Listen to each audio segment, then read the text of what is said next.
ಶ್ರೀ ಗ್ರಂಥ ಮಹಾತ್ಮೆ ಶ್ರೀ ಗಣೇಶಾಯ ನಮಃ. ಶ್ರೀ ಗುರು ಸಿದ್ಧಾರೂಢಾಯ ನಮಃ.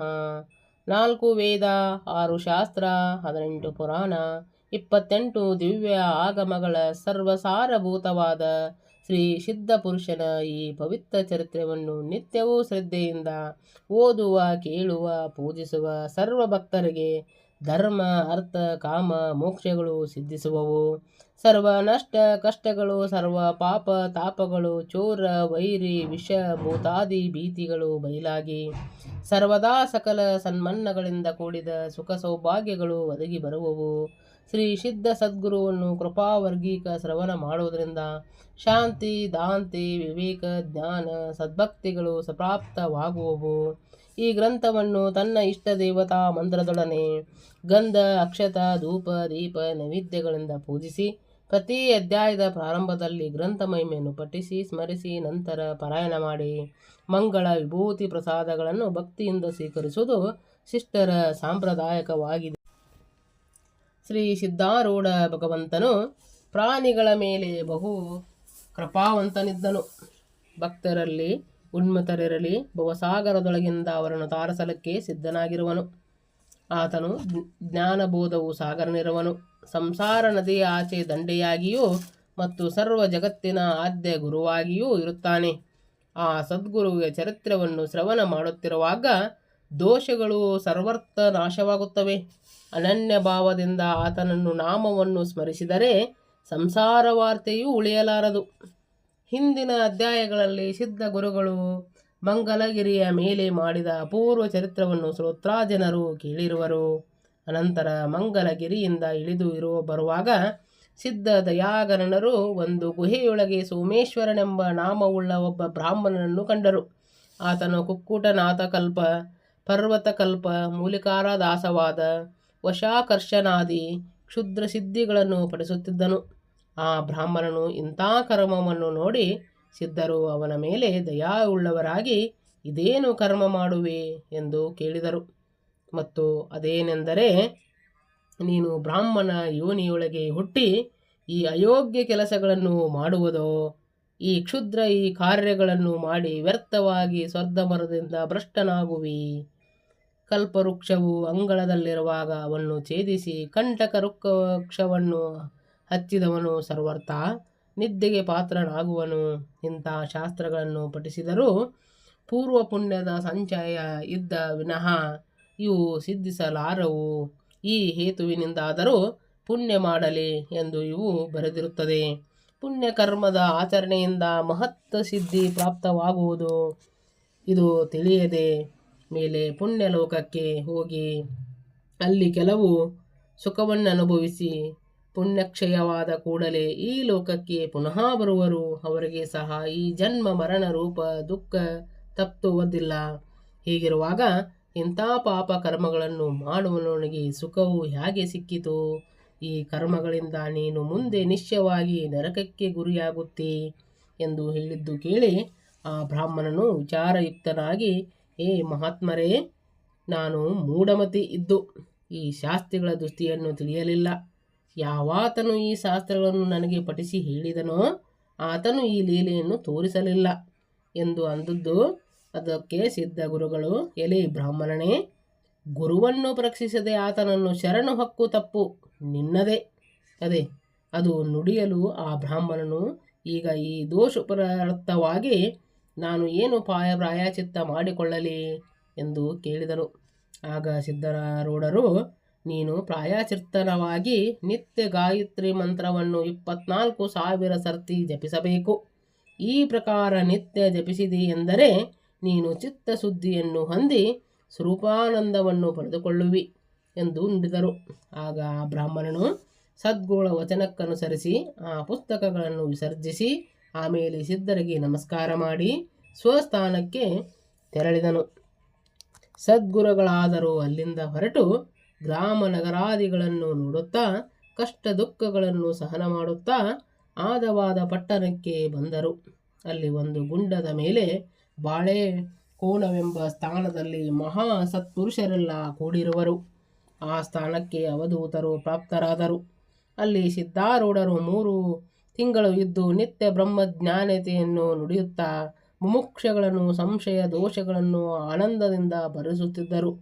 ಒಂದು ದಿವಸ ಸಿದ್ಧಾರೂಢರು ಕುರಿತು ಒಬ್ಬ ಶಿಷ್ಯನು, ನಾನು ಎಂದು ಪ್ರತ್ಯಕ್ಷ ಈ ದೇಹಕ್ಕೆ ಅನ್ನುತ್ತಿರುವಾಗ ಆತ್ಮವೆಂದು ಈ ದೇಹಕ್ಕೆ ಅನ್ನಬೇಕಲ್ಲದೆ ಮತ್ಯಾವುದಕ್ಕೆ ಅನ್ನಬೇಕು ಎಂದು ಪ್ರಶ್ನೆ ಮಾಡಲು ಸಿದ್ಧರು ಅನ್ನುತ್ತಾರೆ, ಈ ದೇಹವು ಸಂಪೂರ್ಣವಾಗಿ ಧಾತುಮಯವಿರುವುದು. ಆ ಧಾತುಗಳಾದರೂ ಅನ್ನದ ಪರಿಣಾಮವಿರುವುದು. ಆದ್ದರಿಂದ ಈ ಶರೀರಕ್ಕೆ ಅನ್ನಮಯ ಶರೀರವೆನ್ನುತ್ತಾರೆ. ಶ್ಲೋಕ ಪಂಚಾತ್ಮಕ ಪಂಚವರ್ತಮಾನಂ ಷಡಾಶ್ರಯಂ ಷದ್ಗುಣು ಯೋಗಾಯುಕ್ತಂ ತಂ ತಪ್ತದಾತಂ ತ್ರಿಮಲಂ ತ್ರಯೋನಿಯಂ ಚತುರ್ವಿಧದಾಹಾರಮಯಂ ಶರೀರಂ. ಈ ಪ್ರಕಾರವಿರುವ ಈ ಶರೀರದೊಳಗುಣ ತತ್ವಗಳನ್ನು ತನಗೆ ಪ್ರತ್ಯಕ್ಷವಾಗಿ ನೋಡುವವನೇ ಚೈತನ್ಯಾತ್ಮನಾದ ಆ ಶರೀರದಿ ಬ್ರಹ್ಮಸ್ವರೂಪನು. ಈ ಬ್ರಹ್ಮವನ್ನೇ ನಿರಂತರ ಲಕ್ಷಿಸಬೇಕು. ಅದು ಹೇಗೆ ಮಾಡಬೇಕು ಎಂದು ನೋಡುವವನೇ ಚೈತನ್ಯಾತ್ಮನಾದ ಆ ಶರೀರದ ಬ್ರಹ್ಮಸ್ವರೂಪನು. ಈ ಬ್ರಹ್ಮವನ್ನೇ ನಿರಂತರ ಲಕ್ಷಿಸಬೇಕು. ಅದು ಹೇಗೆ ಮಾಡಬೇಕು ಎಂದು ಕೇಳುವೆಯಾದರೆ ಹೇಳುತ್ತೇನೆ ಕೇಳು. ಪೃಥ್ವಿ ಆಪ ತೇಜ ವಾಯು ಆಕಾಶ ಈ ಪಂಚಭೂತಗಳಿಂದಲೇ ವ್ಯವಹಾರವೆಲ್ಲ ನಡೆಯುತ್ತಿರಬೇಕು ಎಂದು ಪರಮಾತ್ಮನು ಏನು ಮಾಡಿದನೆ ಎಂದರೆ, ಪ್ರತಿಯೊಂದು ಭೂತದ 2 ಭಾಗ ಮಾಡಿ ಪ್ರಥಮ ಭಾಗ ಆಶ್ರಯಕ್ಕೆ ಇಟ್ಟು ಎರಡನೇ ಭಾಗದಲ್ಲಿ 4 ಅಂಶಗಳನ್ನು ಮಾಡಿ ಒಂದೊಂದನ್ನು ಇತರ ಭೂತಗಳ ಆಶ್ರಯಕ್ಕೆ ಭಾಗಕ್ಕೆ ಸೇರಿಸಿಬಿಟ್ಟರು. ಇತರ ಭೂತಗಳ ವಾದಾಂಶ ತಕ್ಕೊಂಡು ಪ್ರತಿಯೊಂದು ಭೂತವು 5 ಭಾಗ ಉಳ್ಳದ್ದಾಗಿ ಹೀಗೆ 25 ತತ್ವಗಳಾದವು. ಈ ಎಲ್ಲ ತತ್ವಗಳು ಕೂಡಿ ಆ ದೇಹವಾಯಿತು. ಆದರೆ ಆ ದೇಹವು ಚಲನರಹಿತವಾಯಿತು. ಇದನ್ನು ನೋಡಿ ಪರಮಾತ್ಮನು, ಇದು ಜಡವಾಗಿದೆ, ನನ್ನ ಹೊರತು ಇದು ಚಲನವಾಗಲಾರದು ಎಂದು ತಿಳಿದು ಕಪಾಳವನ್ನು ಭೇದಿಸಿ ಜೀವರೂಪದಿಂದ ದೇಹದಲ್ಲಿ ಪ್ರವೇಶಿಸಿದನು.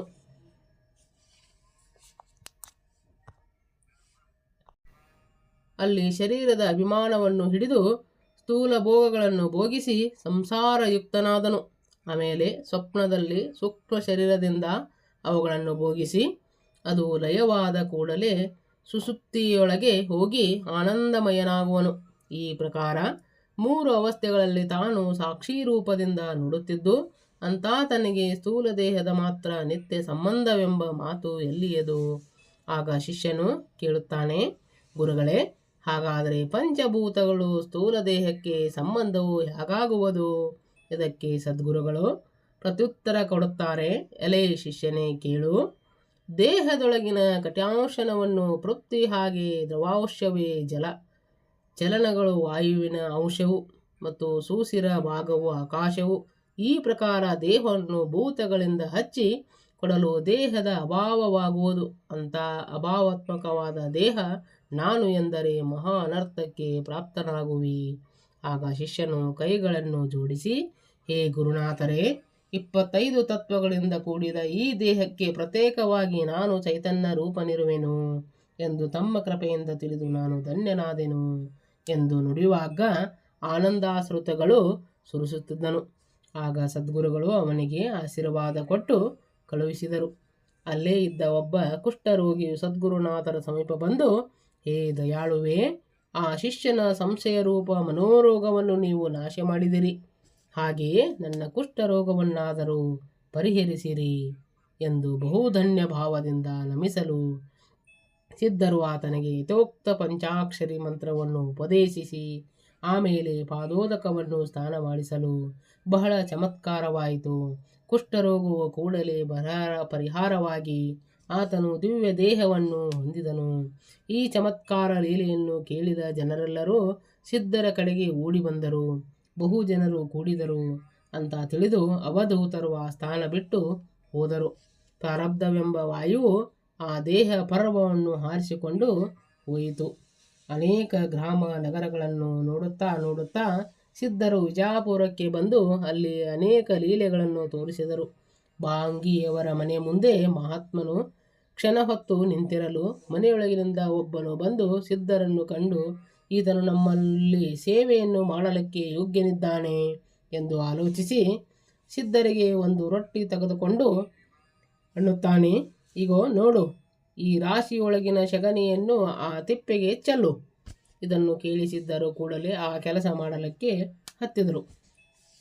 ಕೆಲ ಹೊತ್ತಿನ ಮೇಲೆ ಆ ಮನುಷ್ಯನ ಒಳಗೆ ಹೋದನು.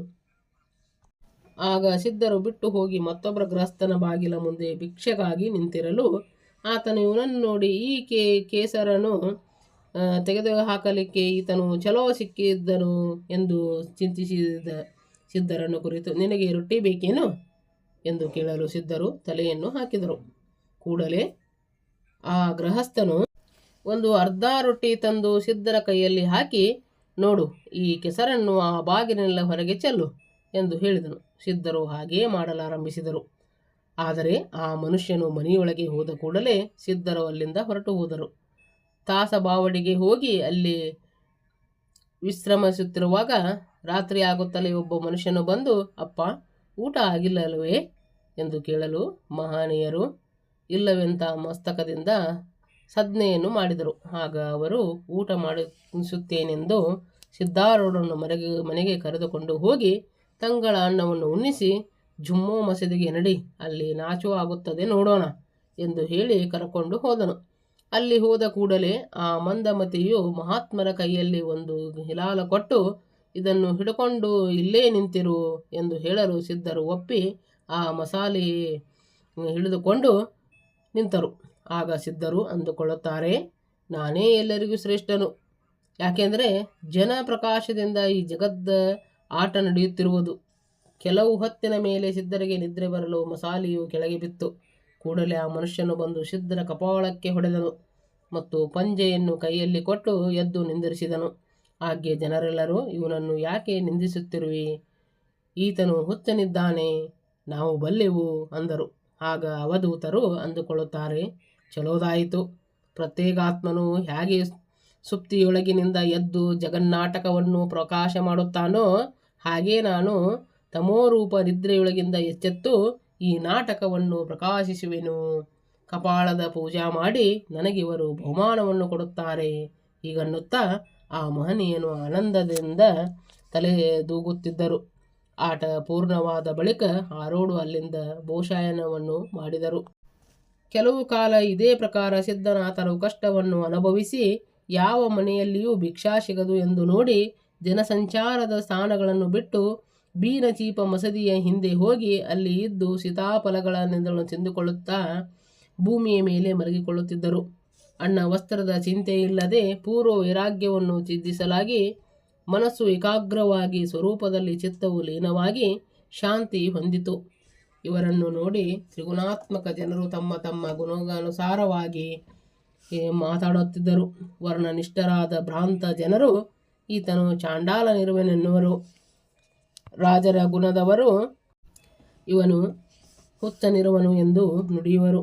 ಆದರೆ ಸತ್ವಗುಣಯುಕ್ತರಾದ ಸ್ತ್ರೀಯರು ಈತನ ಪ್ರಾರಬ್ಧವು ದುರ್ಧರವದೆ ಜನರ ಸಂಘವನ್ನು ತ್ಯಾಗ ಮಾಡಿಸಿ ಅನ್ನ ಕೊಡದೆ ಇವನನ್ನು ಮನದೊಳಗೆ ತಿರುಗಾಡಿಸುತ್ತದೆ. ಕರ್ಮದ ಕಾರ್ಯವು ಗಹನವಾದದ್ದು, ನಮ್ಮಿಂದ ತಿಳಿಯಲಾಗದು ಎಂದು ಭಾಷಣ ಮಾಡುತ್ತಿದ್ದರು. ಈ ಸ್ತ್ರೀಯರ ಮಾತುಗಳನ್ನು ಕೇಳಿ ಸಹನಶೀಲರಾದ ಸಿದ್ಧರು ಈ ಕೆಳಗಿನ ಅನುಭವಗಳನ್ನು ನೆನಪು ಮಾಡುತ್ತಾರೆ. ಶ್ರೀಶೈಲ ಪೂರ್ವ ದಿಕ್ಕಿನಲ್ಲಿ ಬದ್ವೇಲೀಲೆ ಎಂಬ ಗ್ರಾಮವಿರುವುದು. ಆ ಗ್ರಾಮದೊಳಗಿನ ಒಂದು ದೇವಾಲಯದಲ್ಲಿ ಮಹಾತ್ಮರು ಕೂತಿರುವಾಗ ಒಬ್ಬ ತಳವಾರನ ಬಂದು ಸಿದ್ಧರನ್ನು ಕುರಿತು, ನೀನು ಯಾರಿಂದ ನಿಶ್ಚಯವಾಗಿ ಹೇಳು ಎಂದು ಕೇಳಲು ಲೌಕಿಕ ಭಾಷಣವನ್ನು ಮಾಡದಿರುವ ಸಿದ್ಧರು ಏನೆಂದು ಉತ್ತರ ಕೊಡದೆ ಸುಮ್ಮನಿದ್ದನ್ನು ನೋಡಿ ಆ ತಳವಾರನು ಸಿಟ್ಟಿಗೆದ್ದು ಒಂದು ಏಟು ಒದ್ದು ಮಹಾತ್ಮರ ಕೈ ಹಿಡಿದು ಬರಬರನೆ ಎಳೆದು ಚಾವಡಿಗೆ ಕರೆದುಕೊಂಡು ಹೋದನು ಮತ್ತು ಕೂತವಾಲನಿಗೆ ಹೇಳಿ ಕತ್ತಲೆ ಕೋಟೆಯೊಳಗೆ ಹಾಕಿದನು. ಕೂತವಾಲನು 2ನೇ ಗ್ರಾಮಕ್ಕೆ ಹೋಗಿರಲು 3 ದಿನಗಳವರೆಗೆ ಸಿದ್ಧರು ಕೈದಿನೆಯೊಳಗೆ ಉಪವಾಸ ಬಿದ್ದಿದ್ದರು. ಕೂತಲವಾಲನು 4ನೇ ದಿನ ತಿರುಗಿ ಬರಲು ತಳವಾರನು ಆತನಿಗೆ ನೆನೆದು ಮಾಡಿದ ಕ್ಷಣ ಮಹಾತ್ಮರನ್ನು ಹೊರಗೆ ತರಲಿಕ್ಕೆ ಆಜ್ಞೆ ಕೊಟ್ಟನು.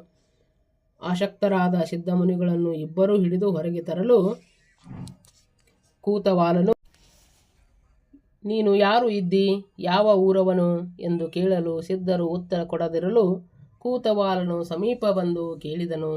ಆದರೂ ಸಿದ್ಧನಾಥರು ಮಾತನಾಡದಿರಲು ಕೂತವಾಲನು, ಈತನ ಮೈ ಬಹಳ ನಾರುತ್ತದೆ, ಚಲೋದಾಗಿ 4 ಏಟು ಹೊಡೆದರೆ ಕೂಡಲೇ ಮಾತು ಹೊರಡುವವು ಎಂದು ತಳವಾರನಿಗೆ ಅಪ್ಪಣೆ ಕೊಡಲು ಇಬ್ಬರೂ ಕೂಡಿ ಸಿದ್ಧ ಗುರುಗಳಿಗೆ ಹನ್ನೊಂದು ಏಟು ಹೊಡೆದರು. ಪ್ರತಿಯೊಬ್ಬರ ಏಟಿಗೂ ಶಿವಾರ್ಪಣಮಸ್ತು ಎಂದು ಸಿದ್ಧರು ನುಡಿಯುತ್ತಿರಲು ಒಬ್ಬರ ಬ್ರಾಹ್ಮಣನು ಕಂಡು ಇದನ್ನು ಸಿದ್ಧಾರೂಢರು ಶಾಂತಿ ಕಲೆಯನ್ನು ನೋಡಿ, ಈತನು ಮಹಾತ್ಮನಿರುವನು, ಇವನನ್ನು ಬಿಟ್ಟು ಬಿಡಿರಿ, ನಾನು ಮನೆಗೆ ಕರೆದುಕೊಂಡು ಹೋಗುವೆನು ಎಂದು ಕೂತವಾಲನಿಗೆ ಹೇಳಲು ಆತನು ಸಿದ್ಧರನ್ನು ಬಿಟ್ಟುಕೊಟ್ಟನು. ಆ ಬ್ರಾಹ್ಮಣನು ಸಿದ್ಧರನ್ನು ತನ್ನ ಗೃಹಕ್ಕೆ ಕರೆದುಕೊಂಡು ಹೋಗಿ ಪ್ರೇಮದಿಂದ ಅಭ್ಯಗ್ಯ ಸ್ನಾನವನ್ನು ಮಾಡಿಸಿ ಭೋಜನವನ್ನು ಮಾಡಿಸಿದನು. ಈ ಪ್ರಕಾರ 15ನೇ ದಿವಸ ತನಕ ಮಹಾತ್ಮರನ್ನು ರಕ್ಷಿಸಿದನು. ಗ್ರಾಮಾಂತರ ಜನರೆಲ್ಲರೂ ಆ ಬ್ರಾಹ್ಮಣರ ಮನೆಗೆ ಬಂದು ಸಿದ್ಧ ಗುರುಗಳ ದರ್ಶನವನ್ನು ತಕ್ಕೊಂಡು ಅವರ ಮುಖದಿಂದ ಬರುವ ವೇದಾಂತ ಭಾಷಣವನ್ನು ಕೇಳಿ ತೃಪ್ತ ಹೊಂದುತ್ತಿದ್ದರು. ವಿಜಾಪುರದ ಅರಣ್ಯದೊಳಗೆ ಸಿದ್ಧ ಯತಿಯನ್ನು ಇರುತ್ತಿರುವಾಗ ಸ್ತ್ರೀಯರು ಅಂದ ಮಾತುಗಳನ್ನು ಕೇಳಿದಾಗ ಆ ದುಃಖದ ಅನುಭವಗಳನ್ನು ಸ್ಮರಿಸಿ ಸಿದ್ಧರು ಅಂದುಕೊಳ್ಳುತ್ತಾರೆ, ಇಲ್ಲಿ ಕಷ್ಟಗಳು ಅದಕ್ಕಿಂತ ಎಷ್ಟೋ ಲೇಸು. ಬಳಿಕ ಸಿದ್ಧರು ನಿರ್ವಿಕಲ್ಪ ಸಮಾಧಿಯೊಳಗಿಂದ ಸ್ಥಿತರಾದರು. ಶ್ರೀ ಸದ್ಗುರುನಾಥನು ಗಹನವಾದ ಈ ಚರಿತ್ರದ ಶ್ರವಣದಿಂದ ಸರ್ವ ದೋಷಗಳನ್ನು ಹರಣವಾಗುತ್ತದೆ ಮತ್ತು ಮನವು ಉನ್ಮಾನವಾಸ್ತೆಯನ್ನು ಹೊಂದಿ ಅಲ್ಲೇ ಜ್ಞಾನ ಪ್ರಕಟವಾಗುವುದು ಎಂಬಲ್ಲಿಗೆ ಶ್ರೀ ಸಿದ್ಧಾರೂಢರ ಕಥಾಮೃತಗಳ ಶ್ರವಣ ಮಾತ್ರದಿಂದ ಸರ್ವ ಪಾಪಗಳನ್ನು ಭಸ್ಮ ಮಾಡುವಂಥ ಈ 10ನೇ ಅಧ್ಯಾಯವನ್ನು ಶಿವದಾಸನು ಸದ್ಗುರು ಸಿದ್ಧಾರೂಢರ ಚರಣಾರವಿಂದಗಳಲ್ಲಿ ಅರ್ಪಿಸಿರುವನು. ಓಂ ನಮಃ ಶಿವಾಯ. ಓಂ ನಮಃ ಶಿವಾಯ. ಓಂ ನಮಃ ಶಿವಾಯ. ಓಂ ನಮಃ ಶಿವಾಯ.